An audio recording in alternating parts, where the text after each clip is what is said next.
안녕하십니까. 이 시간은 받으면 많이 버는 방현철 박사의 머니머니입니다.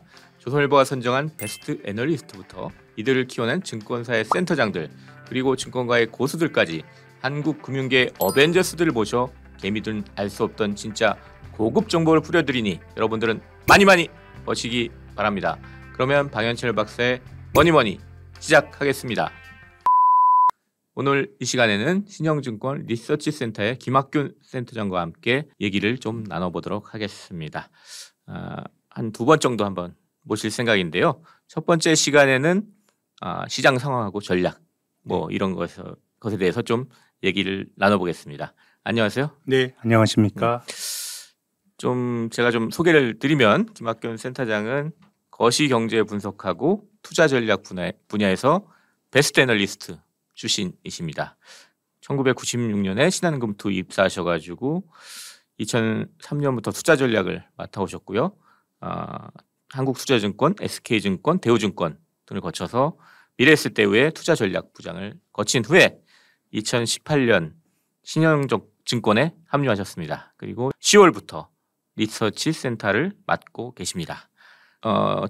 보시는 분이 좀 쉽게 이해할 수 있게 간단하게 지수 전망부터 좀 시작을 해보겠습니다. 네. 하반기에는 지수를 얼마까지 좀 전망을 하시나요?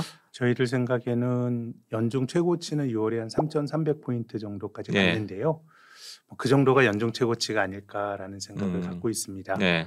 그렇지만은 금리가 많이 오를 일이 별로 없을 것 같아요. 예. 하반기엔 경기가 조금 둔화되는 대신에 인플레이션이나 금리 인상에 대한 우려는 완화가 되면서 주가가 그렇게 탄력적으로 오르기는 어렵지만은 시장 내에서의 어떤 좀 그 움직임은 굉장히 특히 다시 또 성장주 쪽으로 무게 중심이 옮겨지면서 나름의 대안은 있지만 주가 지수 자체가 그렇게 많이 높아지지는 않을 거다 그렇게 생각합니다. 네, 그 전체 지수는 이미 찍은 사상 최고치 정도를 보시는데 개별 주식으로는 좀 더 많이 오를 수 있는 그런 주식이 있다는 말씀이네요. 방금 전 말씀하실 때도 좀 얘기 나왔지만 상반기에 가장 두드러졌던 이슈가 인플레이션 아닙니까? 근데 최근에는 경기가 좀 둔화된다는 우려가 좀 퍼지면서 인플레랑 경기 침체가 동반하는 스태그플레이션 이런 얘기도 나와요. 앞으로 하반기는 좀 어떻게 보십니까? 네, 제 생각은 좀 도해를 보면서 말씀을 드리면요. 인플레이션은 물가가 올라가는 현상이죠. 물가가 올라가는 현상이고 물가가 올라가는 거는 경기가 좋을 때 사람들이 수요가 좋을 때 올라가는 거고요. 이건 좋은 인플레이션이라고 말할 수도 있습니다. 근데 우리가 상반기에 경험했던 것처럼 컨테이너 운임 가격도 올라가고 유가도 올라가고 비용이 또 물가를 자극하는 거는 또 어떻게 보면 좋은 건 아니거든요. 근데 이제 우리가 상반기의 매크로를 보면 수요는 굉장히 좋았습니다. 성장률도 좋았고 한국 수출도 좋았죠. 또 여기 또 공급 병목까지 나타나면서 뭔가 물가를 끌어올리는 힘이 굉장히 강했습니다. 그래서 이제 지난 한 5월 말까지 시장에서는 인플레이션이 생긴다라는 게 이제 거의 컨센서스였는데요. 한 축은 수요가 늘면서 공급 병목이 나타나면서 인플레가 좀 이슈가 됐었다 그러면 최근에 논란 지금 말씀하신 것처럼 수요는 뭔가 슬금슬금 둔화가 될 것 같은데 좀 분위기 좀 안 좋은 것 같기도 특히 하고 중국 쪽의 지표들이 그렇죠. 또 공급 병목 때문에 코스트가 높아지면서 경기가 안 좋은데 물가가 올라가는 거는 제 생각에는 스태그플레이션이 안 좋은 건데요.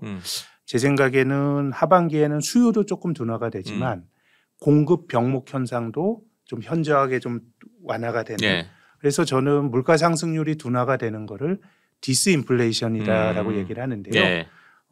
저는 인플레이션도 아니고 또 스태그플레이션도 아니고 디스인플레이션이 하반기에 나타날 그림일 것 같은데 그럼 투자하는 사람들에게 디스인플레이션은 뭐냐? 일단 경기는 좀 둔화가 되니까 좋은 게 아닌 것 같고 다만 금리는 굉장히 중앙은행이 공격적으로 긴축을 해야 될 필요성은 낮기 때문에 저금리가 주식을 좀 지탱할 여지가 있다라는 게 제 생각이고요. 그런 점에서 보면 우리나라 종합주가지수가 지난 6월의 고점을 넘어서기 어렵다고 보는 이유는 한국은 글로벌 경기가 아주 팽창할 때 좋거든요. 수출 쪽이 비중이 높으니까 아무래도 그렇습니다. 좀 지난 1년을 회고해 보면 한국 증시가 굉장히 좋았던 거는 글로벌 경기가 팽창하는 국면에서 한국 자산이 그 수혜를 받았던 건데 아무래도 경기가 둔화된다 그러면 한국 주식이 지난 1년처럼 다른 나라보다 성과가 좋은 그런 흐름은 아닐 것 같고 주가 지수가 올라가는 힘도 좀 약하지 않을까 그렇게 생각을 합니다. 그러니까 인플레도 아니고 스태그플레이션도 아닌 네. 디스인플레이션 물가 상승률이 둔화가 되고 이렇게 보신다 이거군요. 그렇습니다. 물가 상승은 둔화되지만 계속 저금리는 이어지는. 근데 이제 중요한 거는 그 공급 병목 때문에 수요가 둔화가 되는데 계속 코스트가 높아진다 그러면은 제 생각에는 경기에 굉장히 안 좋은 이건 뭐 스태그플레이션의 시나리오인데 뒤에서 말씀드리겠지만은 조금 지금 뭐 많은 원재재 가격이 좀 조정을 받고 이런 모습이기 때문에 제 생각에 공급 병목에 대한 우려도 좀 완화가 되지 않을까 생각을 합니다. 이 말씀하신 디스인플레이션은 최근 증시에서 많이 나오는 골디락스랑은 좀 다른 건가요? 그러니까 비슷하다고 비슷한데 굳이 비슷하다고 조금 볼 수 있습니다. 약간 부정적인 느낌 조금 포함되어 경기 있는 것 같아요. 측면에서는 조금 둔화가 되는 그런 흐름인 것 같고요. 그래서 디스인플레이션 최근에 그 경기 둔화에 대한 지금 뭐 경기가 나쁘다고 말할 수는 없죠. 경기 둔화 예측인데 또 최근에 그 글로벌 증시의 그 성과를 보면 일본 또 중국, 한국 이런 데가 한두 달 정도 성과는 조금 안 좋습니다. 이게 어떻게 보면은 좀 글로벌 경기에 민감한 나라들이 조금 퍼포먼스가 안 좋다는 거는 경기 둔화에 대한 우려가 선반영되는 측면이 있는 게 아닌가 싶습니다. 증시에 미치는 영향 중에 또 금리도 상당히 중요한데 금리부터 한번 점검을 해보죠. 좀 최근 금리가 계속 좀 하향세 7월 들어서 더 급해졌는데 그런 미국 10년 국채금리 기준으로 말씀드리는 겁니다. 이렇게 금리 하향세를 보이는 이유는 뭔가요? 그러니까 지금에 나타나고 있는 인플레이션이 구조적인 인플레이션인지 아니면은 좀 일시적인 기저효과일지 지금 뭐 시장은 기저효과 쪽이다라고 판단을 내리는 것 같고요. 미국 연준은 되게 일시적이다 이런 그런 얘기를 하고 입장이 있는데요. 뭐 레리 서머스나 이런 사람은 인플레가 온다라고 주장을 해서 지금은 굉장히 논란이 있고 또 미국에서 나오는 물가지표 자체가 굉장히 지금 높죠. 높게 나오지만은 한 찬바람 부는 9월, 10월 정도 되면 이제 기저효과가 없어지면 물가 상승률도 낮아질 거라는 기대가 투영이 돼 있는 것 같은데요. 우리가 그 금년 시작해서 얼마 전까지만 하더라도 인플레가 오고 중앙은행이 긴축을 어떻게 할 거냐가 큰 이슈였었죠. 근데 미국의 10년짜리 금리 연준 고점이 1.74%입니다. 근데 지금 이게 1.2%까지 그렇죠. 올라갔죠. 지금 1.2%고요. 1.2%까지. 우리나라도 마찬가지입니다. 물가가 한 2.2% 10년물이 한국 국고채가 2.2까지 갔다가 지금 1.8이니까 상당히 낮은데요. 지금 보시는 것처럼 이 미국의 실질 금리가 중간에 회색으로 칠해진 게 미국의 이제 명목 금리입니다. 10년짜리 금리가 고점 대비 하향하고 있는데 근데 좀 눈여겨 보셔야 될 게 아래쪽에 파랗게 굵게 칠해진 게 물가 연동 국채입니다. 물가 연동 국채 좀 설명을 드리면 우리가 보는 모든 명목 지표는 물가 상승률이 감안되지 않은 값인데 이 물가 연동 국채는 그 우리가 보는 명목 금리 지금 미국의 1.2% 명목 금리에서 인플레에 대한 기대 심리를 뺀 겁니다. 그럼 이게 실질적으로 경기가 좋을 때도 사람들이 물건을 많이 사고면서 물가가 올라가는 거거든요. 그래서 인플레에 대한 기대 심리를 뺀 실질적인 실물 경기가 금리에 반영되는 몫이 물가연동 국채인데 지금 물가연동 국채가 마이너스네요. 사상 최저치입니다. 이게 사상 최저치. 그러니까 이거는 중앙은행이 뭐 테이퍼링을 하고 하더라도 바닥에서 흐르는 뭔가 물가를 끌어올리는 실물 경제의 힘은 조금 약하다라는 걸 보여주는 거고요. 이것은 저는 전형적으로 경기 둔화에 대한 기대가 투영이 돼 있는 게 물가연동 국채가 사상 최저치라는 걸 보여주는 것 같습니다. 그래서 다음 페이지 그림도 역시 말씀을 드리면요. 지금 오른쪽의 그림이 이제 미국의 소비자 물가 지수죠. CPI고 또 변동성이 큰 항목들을 뺀 코어 CPI 같은 게 그려져 있는데 지금 뭐 물가 자체는 굉장히 이제 높은 수준입니다. 높은 수준인데 앞서 말씀드린 것처럼 이게 조금 기저효과 때문에 작년도 4월부터 7월까지가 미국 경제가 사실상 문 닫고 놀았거든요. 코로나로 거의 뭐 아무런 활동 못했죠. 락다운이었기 때문에 지금은 모든 지표들이 기저효과가 작동을 하기 때문에 오른쪽에 보시는 이런 치솟는 물가가 하향할 거다라는 우려가 있는 것이고요. 다만 이제 스태그플레이션에 대한 논거는 앞서 보셨던 물가 연동 국채를 왼쪽에 그려놨습니다. 이게 실물 경제에 대한 기대치가 투영이 된 지표라고 말씀을 드렸는데요. 이게 매우 낮다라는 건 사람들이 실물 경기가 장기적으로는 굉장히 아주 그 강하게 회복이 아니다라는 걸 보여주는 거거든요.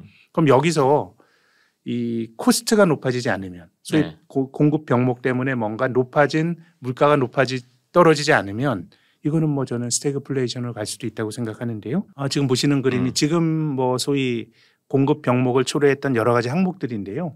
지금 뭐 원유 가격은 지금 완전히 꺾였다고 말하기는 어렵지만요. 뭐 구리 가격도 고점 대비해서는 좀 조정을 받았고 철광석은 꽤 많이 떨어졌고요. 목재도 굉장히 많이 떨어졌습니다. 그래서 병목 현상은 좀 풀어지는 모습이 저 가격에서 보인다 이런 말씀이군요. 그런 그러니까 원자재 거죠. 가격에서. 네. 그래서 저희가 생각하는 것처럼 수요가 조금 둔화가 될 때 이 원자재 가격이 굉장히 높게 유지가 되면서 그 높아진 가격이 또 수요를 억누르는 어떻게 보면 스태그플레이션적인 상황으로 전이가 될 가능성은 조금 낮은 거 아닌가라는 생각이고요. 그러면 이제 요새 이제 사실 이슈가 미국의 이제 테이퍼링 해가지고 미국 연준이 자산 매입을 하면서 매달 1,200억 달러씩 네. 풀고 있는데 그걸 좀 줄이는 테이퍼링을 언젠가 시작할 거다. 뭐 네. 이게 이슈인데 이런 디스인플레이션 세상이 이제 온다면 네. 이런 테이퍼링 같은 건 안 할 것 같다. 뭐 이런 전망을 할 수도 있을 것 같은데 어떻게 보십니까? 제 생각에는 예. 그 긴축은 안 할 것 같은데 테이퍼링은 말씀하신 것처럼 미국의 연방준비제도라는 그 중앙은행 시스템이 네. 매월 1,200억 달러씩을 어쨌든 가외로 푸는 거거든요. 네. 돈을 풀지만 돈을 푸는 규모를 줄이는 게 이제 테이퍼링이죠. 네. 1,200억 풀다가 1,000억 불만 풀고 800억 불로 푸는. 네. 그러니까 어떻게 보면 굉장히 돈을 풀지만 푸는 규모를 줄이는 건데 저는 한국은행의 스탠스도 마찬가지라고 보는데요. 지금 중앙은행가들은 비정상의 정상화라는 관점에서 좀 봐야 될 것 같아요. 그러니까 지금 경기가 장기적인 인플레이션 압박이나 경기에 대한 우려가 어느 정도 존재한다고 하더라도 지금처럼 이렇게 돈을 많이 푸는 게 과연 정상이냐라고 보면 테이퍼링이 비정상이다. 그렇죠. 예. 또 한편으로는 저희 자산을 매입하는 게 비정상이다. 그러니까 그렇죠. 테이퍼링을 해야 된다. 예. 그러니까 테이퍼링을 한다고 하더라도 이 금리를 올리면서 또 긴축을 하는 거는 또 다른 차원의 먼 미래의 일인데요. 저는 한국은행도 그런 느낌을 받는데 지금 우리나라는 변이 바이러스도 막 번지고 하는데 지금 7월 달에 한국은행 코멘트를 보면 8월에 금리를 안 올리면 채권 시장이 깜짝 놀랄 정도로 8월에 기준금리 올릴 거다라는 게 거의 컨센서스처럼 돼 있거든요. 그건 뭐냐면 우리나라 모든 나라 중앙은행은 특히 한국과 같은 나라는 경기가 좋아질 때 조금 금리를 올려놔야 나중에 나빠질 때 쓸 수 있는 정책의 버퍼가 생기거든요. 특히 최근에 미국이나 한국의 중앙은행가들이 자산 시장에 대한 좀 경계심을 가진 발언들을 많이 하죠. 이게 뭐 부동산 그렇죠. 시장에 대한 경고 이런 걸 많이 해요. 네. 이게 뭐 버블인지 아닌지는 지나가 봐야 할 수 있지만은 뭔가 실물 경제보다 자산 가격이 많이 올라갔다는 생각을 하고 있으니까 제 생각에는 지금 벌어지고 있는 일들은 경기가 대단히 좋아가지고 한국은행이 뭐 금리를 올리고 이런 거라기보다는 지금 안 올려놓으면 저는 나중에 더 올리기 힘들 거라고 봐요. 그러니까 0.5% 기준금리라고는 한국 기준으로 이것 자체가 매우 비정상이니까 형편이 있을 좀 기회가 될 때 올려놔야 된다라는 생각이 있는 것 같고 그런 의미에서 미국 연준도 테이퍼링은 할 거다. 다만 금리를 올리는 긴축은 매우 신중할 것 같고요. 미국이 글로벌 금융위기 이후로도 테이퍼링은 2014년 1월부터 10월까지 했습니다. 한 10개월 정도 했고요. 그다음에 유동성을 줄이는 긴축은 2015년 12월이었죠. 1년 정도 더 지나서 했기 때문에 제 생각엔 테이퍼링은 비정상의 정상화의 관점에서 봐야 될 것 같고 유동성을 줄이는 거는 그 다음 스텝이 아닌가라고 생각합니다. 테이퍼링은 언제쯤 그럼 시작할 걸로 보세요? 저희는 발표는 8월에 잭슨홀 컨퍼런스나 아니면 9월달 FOMC에서 발표를 하고요. 올해 연말이나 내년 연초부터 시작할 수도 있다고 봅니다. 자금 규모를 결정하는 테이퍼링 쪽에서는 그런 정도로 이슈를 보면 될 것 같고 또 지금 국채를 1,200억 불을 푸는데 800억 불은 국채를 사죠. 또 400억 불은 그 모기지 채권을 사는데 아마 줄일 때는 먼저 모기지 채권을 줄이면서 이게 자산 가격 올라가고 이런 부분들에 대한 나름의 어떤 좀 의중을 나타낼 수도 있다고 봅니다. 파월은 뭐 저기 모기지 채권부터 줄이지는 않겠다 그런 식으로 얘기를 했었는데 좀 다르게 보시네요. 파월의 말을 믿질 않으시는군요. 아니 뭐 파월이 사실 법학자잖아요. 네. 법학자고 인플레이션을 네. 강의할 때 그런데 네. 크게 보면 제 생각에는 자산 시장에 대한 임플리케이션을 준다 그러면 뭐 그런 선택을 할 수도 있다고 봅니다.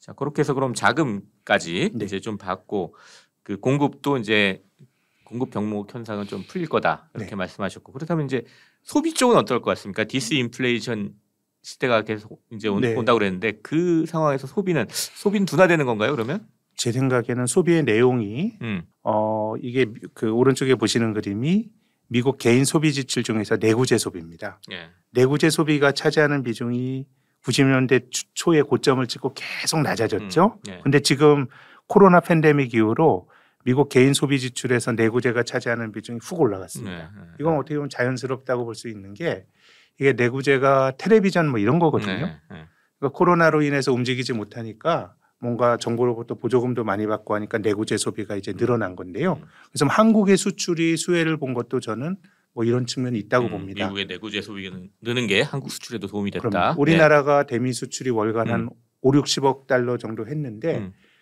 금년 들어서는 이게 뭐 90억 달러 가까이 갔거든요. 그러니까 이거는 이제 미국 사람들이 그 억눌렸던 소비가 내구재 소비로 분출이 되면서 한국과 같은 나라가 이제 수혜를 본 것 같고요. 컨테이너 운임 가격 올라가는 것도 뭐 마찬가지죠.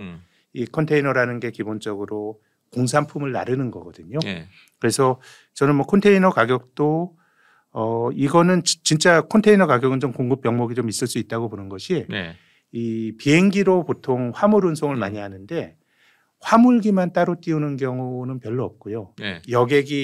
여객이 타고 밑에 화물을 그 싣는 건데 근데 지금은 어쨌든 여행이나 이런 제약 때문에 뭔가 그 항공 운송이 굉장히 어려움을 겪다 보니까 이게 전부 다 컨테이너로 가는 것 같거든요. 그래서 뭐 컨테이너 운임은 그런 맥락 전체적으로 내구재가 좋은 맥락으로 이해를 해야 될 것 같은데 그 내구재 소비를 결정하는 또 한 가지 팩터가 저는 가계의 이동, 이를테면은 이사. 집 바꾸면 텔레비전 같은 거 바꾸고 그렇잖아요. 코로나로 인해서 못 움직이는 것과 이사 이런 것들이 영향을 주는 건데 지금 슬라이드 왼쪽 그림을 보시면 미국의 주택 거래량입니다. 이제 주택 거래량이 지금 고점을 치고 둔화가 되고 있는 양상이 줄어드는 나타나고 있고요. 또 지금 그 TV용 LCD 패널 가격 같은 것도 1년여 만에 좀 그 하락세로 반전이 되고 있기 때문에 아까 말씀드린 것처럼 원래 사람들이 내구재 소비를 많이 안 늘리고 뭔가 언택트 소비나 이런 걸 했었는데 작년 이후로 이동이 제한이 되면서 내구재 소비가 훅 늘어났거든요. 그래서 이게 저는 기조적인 현상이라기보다는 시간이 가면서 좀 약해질 현상이 아닌가라는 생각이 들고 그러니까 우리나라의 수출 호조도 미국 사람들의 내구재 소비에 굉장히 크게 의존을 했었는데 이게 더 확장되기는 좀 힘든 거 아닌가. 이게 한국과 같은 나라의 경기 팽창이 좀 지속이 되기 어렵다라고 보는 이유입니다. 한국 수출도 좀 어려움을 겪겠네요. 그러면 지금 정도가 고점이고 그래서 제 생각엔 지금이 경기가 나쁘다라고 말할 근거는 별로 없어요. 근데 이제 지금이 피크가 아닌가라는 생각은 많이 하게 됩니다. 이거보다 더 좋아지기는 어려운 거고 그럼 이제 경기가 소위 뭐 소프트 패치라고 하는 굉장히 완만한 조정이 있을 수 있고 어떻게 보면 경기가 또 굉장히 나빠지는 리세션이 올 수가 있는데 지금 저희들의 생각은 리세션이 온다가 아니고 뭔가 피크의 징후가 나타나고 있고 또 주식이라고 하는 자산은 피크에서 변화가 될 때 또 그걸 또 반영하는 게 주가인데 지금 한국의 경기 민감주 주가가 상당히 오랫동안 지금 두세 달 정도 조정을 좀 받고 있는데요. 저는 그게 어떤 경기 둔화에 대한 우려를 주가가 선반영하고 있는데 그런 반응이 합리적일 수도 있다고 봅니다. 그 경기 민감주 얘기 넘어가기 전에 잠깐 그 글로벌 경제 보면 사실 큰 축이 이제 미국도 있지만 중국도 큰 축인데 중국이 사실 미국보다 먼저 움직였잖아요. 왜냐하면 이제 그 코로나가 먼저 터지긴 했지만 먼저 이제 극복을 하면서 먼저 움직였는데 최근에 좀 중국 경기가 꺾인다는 얘기가 나와요. 그러니까 먼저 또 이렇게 꺾이는 거 아니냐 이런 얘기가 나오는데 그럼 중국은 어떻게 보세요? 중국은 지난주 말에 제조업 PMI가 50.4로 발표가 됐습니다. 거의 뭐 50이라 그러면 중립적인 수준인데 조금 빠르게 확장 속도가 둔화가 되는 중국도 지금 확장은 확장입니다. 근데 이제 지금 보시는 그림이 리커창 지수라고 하는 게 총리신가요? 이름이 지금도 총리인가요? 이제 그 2인자였죠. 경제를 담당을 하는 과거에 그 중국이 경제 지표를 왜곡한다 이런 얘기들이 너무 많다 보니까 외신 기자들이 이제 리커창 총리한테 소위 중국 사람들의 그 데이터 마사지에 대해서 어떻게 평가하십니까 그랬더니 리커창 총리가 웃으면서 나도 우리 지표를 좀 의심합니다라고 했습니다. 예, 예. 네, 리 총리가 말했던 맥락은 이 중국의 경제 지표란 건 각 성에서 올라오는 지표들을 다 종합한 건데 네. 각 성에 있는 관료들이 자기 성장률을 높이는 게 자기들의 출세길이니까 그러면 자기가 잘했다고 얘기를 하겠죠. 과장되는 측면이 있다라고 하면서 이 사람이 했던 말이 그래서 자기는 이제 중국 그 은행들의 신규 대출이나 아니면 전력 생산량 공장이 돌아가면 이제 전력 생산을 해야 되고요. 또 철도 화물 운송량 이 세 가지가 중국 경제를 보여주는 잣대다. 중국 경제의 GDP와 비슷하게 움직인 잣대라고 했는데요. 지금 리커창 지수가 6월까지 나왔는데 굵게 칠해진 게 4월, 5월, 6월로 가면서 급속하게 지금 둔화가 되고 있고요. 특히 이제 눈여겨봐야 될 게 그 붉은 계열로 칠해진 신규 대출 그 오렌지색으로 칠해진 거는 거의 뭐 변화가 없습니다. 금융 요인은 별로 변화가 없고 전력 생산량이나 아니면 화물 운송량이 뚝 떨어지고 있어서요. 중국의 경우에는 조금 둔화가 되는 거 아닌가. 지난 주말에 나왔던 제조 PMI 같은 것도 그런 맥락이고요. 또 중국에서 발표하는 경기 선행 지수가 꺾였고 또 인민은행이 2주 전에 지급준비율을 낮췄죠. 뭐 여러 가지 해석이 있지만 경기가 좋을 때 지급준비율을 낮추진 않거든요. 그렇게 본다 그러면은 미국의 내구재 소비가 둔화가 되는 하나의 흐름 그리고 또 중국 경제 자체가 뭔가 성장이 둔화되는 두 가지 흐름 이것이 글로벌 경기가 조금 팽창하기보단 속도가 확장 속도가 둔화되든가 아니면 좀 축소 쪽으로 갈 수 있는 거 아닌가라는 생각이 들고 한국의 경우는 뭐 그런 흐름에 바로 영향을 받는 나라니까요. 그래서 뭐 지난 수출은 좋게 나왔지만 전 연말로 갈수록 지표들이 많이 약해질 거다라고 봅니다. 하여튼 쭉 정리를 하면 이제 앞으로 경제 상황은 키워드 디스인플레이션이 온다 이렇게 정리가 될 것 같은데 그럼 그런 상황에서 과연 어떤 전략을 짜야 되느냐 이제 이 부분을 좀 집중적으로 좀 얘기를 해봐야 될 것 같아요. 일단 먼저 그 경기 민감주랑 성장주 요 논쟁이 있잖아요. 어디로 갈 거냐 이건 어떻게 보십니까? 일단 경기가 둔화가 될 테니까 경기 민감주는 아닐 것 같고요. 그러니까 우리가 지금 보는 수출의 호조 이런 것들이 코로나 이전까지 그 시기를 돌려보면 한국 수출도 둔화였고요. 모든 소위 경기 민감형 크고 중후 장대형 전통적인 제조업은 다 안 됐던 거예요.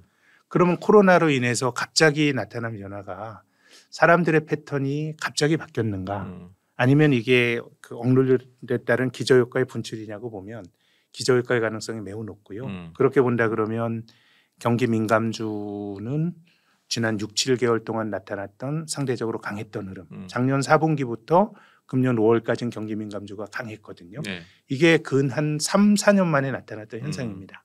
근데 그런 흐름은 아닐 것 같고요. 그림 하나 좀 말씀을 좀 드리면요. 일반적으로 금리와 경기와 성장주를 보면 경기가 좀 안 좋으면 금리도 당연히 떨어지겠죠. 경기가 안 좋고 금리가 떨어질 때 성장주가 좋습니다. 이거는 이제 성장주가 뭐 벌어들인 이익이 먼 미래에 벌어들일 이익을 현재 가치로 이렇게 뭐 그 할인하는데 금리가 떨어지면 할인율이 낮아진 것도 있지만 이건 조금 뭐 어려운 얘기고요. 쉽게 말씀드리면 경기가 둔화가 되면 개별 기업이나 산업도 뭔가 성장하는 산업이 별로 있기가 어렵습니다. 그럼 그 가운데 몇몇 기업이나 산업이 성장에 대한 기대치가 투영이 되면 그런 종목이나 그런 기업들이 계속 주가가 비싼 데도 올라가는 현상이 발생하거든요. 그래서 저는 경기가 좀 둔화가 된다 그러면 성장주 컨셉의 언택트 관련된 주식들이 상대적으로 나을 것 같고요.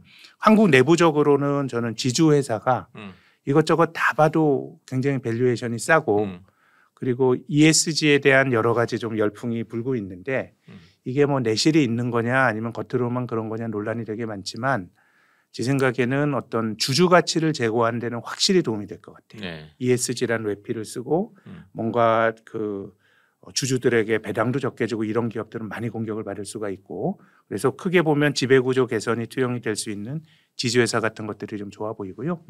마지막으로는 통신주는 경기가 좀 안 좋을 때 방어적인 성격도 있고 배당 수익률도 높기 때문에 제 생각에는 전체적으로 가치주 혹은 경기 민감주에서 성장주 쪽으로 주도권이 옮겨질 것 같고요. 그래서 언택트를 비롯한 인터넷을 비롯한 성장주, 또 지주회사는 지배구조 개선, 또 배당 메릿이 부각될 수 있는 통신주, 뭐 이런 쪽들을 저희는 좋게 봅니다. 네, 쭉 정리를 해가지고 그럼 마지막으로 꼭 투자 꾸러미에 담아야 되는, 사실 조금 힌트를 주셨는데 그 세 가지 뭐 섹터라든가 종목이라든가 뭘 저는 말씀하시겠습니까? 전 세계 주식 중에서 네. 한국의 지주회사가 제일 싸 보입니다. 네. 지금은 뭐 주식뿐만 아니라 지주회사라 그러면은 약간 저기 큰 대기업 지주회사, 대기업의 지주회사, 그러니까 금융지주회사도 있고, 금융지주회사는 아니고요. 네, 아니고요. 일반 어떤 예. 한국의 그 대기업들의 지주회사가 제일 싼데, 이거는 뭐 지배구조 리스크라는 거 말고는 설명하기가 힘든데요. 우리나라 대기업들이 그동안 배당도 잘 안 해줬습니다. 그러니까 4대 재벌보다 4대 재벌 아닌 기업들이 배당 성향이 더 높았어요. 이제 그 이유는 우리나라 그 대기업들의 지배구조가 굉장히 소수 지분을 가지고 기업을 지배하다 보니 배당을 주는 게 다른 주주들과 조금 나눠받는 측면도 있었는데, 지금은 우리나라 대기업들의 배당 성향 같은 게 굉장히 높아지고 있고요. 네. 이제 삼성전자가 어떻게 보면 배당주로 익힐 수 있는 측면도 있거든요. 지금 주식이 뭐 7만 원대 후반 너무 재미가 없지만 좀 배당 받으면서 2% 중후반 배당 받으면서 버틸 수 있는 명분은 있으니까요. 그래서 저는 한국은 지배구조가 좀 개선이 되는 사이클로 간 것 같고, 이런 점에서 보면 저는 지주회사가 너무 싼 것 같습니다. 네. 재벌 지주회사. 네. 네. 그건 하나 이제 얘기하셨고, 이제 그리고 아주 길게 보면 저금리에서 통신주는 통신주, 경기 방어적 성격도 있지만은 우리나라에 있는 통신 서비스 업체들이 약간의 지주회사 성격도 있습니다. KT, SKT 뭐 이런. SKT나 KT가 굉장히 네. 자회사들이 많고요. 네. 그렇기 때문에 통신주는 배당 메릿에 역시 약간의 지배구조 컨셉이 좀 들어갈 수 있을 것 근데 같아요. 가격 올리기 힘들잖아요. 가격 통제가 있잖아요. 그런 리스크가 기업들은. 있긴 있는데 네. 저는 KT만 보더라도 사실상 지금 KT의 CEO가 거의 정부 임명으로부터 자유로운 첫 번째인 것 같아요. 네. 그래서 뭐 그런 규제 리스크가 있기 때문에 주가가 장기간 못 오른 측면도 있지만은 그걸 감안해도 배당 수익률과 밸류에이션이 너무 싸니까 네. 제 생각에는 뭐 통신주도 좀 나아 보이고요. 네. 그 포괄적으로 아까 말씀드렸던 언택트 주식인데요. 네. 네이버, 카카오류의 그런 주식들도 비싸지만 한 번 더 올라갈 여지가 있다고 봅니다. 예. 정리하면 이제 그 대기업들의 대기업 그룹의 지주회사, 네. 그리고 통신주, 그리고 네이버, 카카오로 대표되는 언택트 주식, 네. 이렇게 세 가지 섹터에 대해서 좀 네, 좋게 앞으로 봅니다. 좀 관심을 가질 필요가 있겠다. 이렇게 정리를 하면 되겠습니다. 자, 이렇게 해서 방현철 박사의 머니머니 김학규 센터장과 함께 앞으로 주식시장 상황과 투자 전략에 대해서 이야기를 나눠봤습니다. 자, 마지막으로 간단히 좀 저희 시청자 여러분께 마무리 인사 부탁드리겠습니다. 예, 저는 투자라고 하는 게 되게 좋다고 생각합니다. 뭐 평생 하고 살아야 된다고 생각하고요. 다만 코로나 팬데믹 이후로 나타났던 지난 1년 동안의 성과가 원래 주식시장이 이런 거야라고 생각하시면 안 됩니다. 사자마자 오르고 이런 건 아니고, 기다리는 것도 투자고, 삼성전자 고민 많으시겠지만 어려울 때 견디는 것도 투자라고 생각을 합니다. 자기 형편에 맞게 투자하시고요. 이렇게 또 좋은 프로그램 들으시면서 또 투자의 인사이트를 기르시면 저는 투자는 참 좋은 거라고 생각합니다. 네, 감사합니다. 지금까지 방현철 박사의 머니머니 함께해 주신 신영증권의 리서치 센터에서 일하고 계신 김학균 센터장님, 그리고 저는 조선일보 경제부의 박사기자 방현철이었습니다. 이 시간은 받으면 많이 버는 방현철 박사의 머니머니입니다. 감사합니다.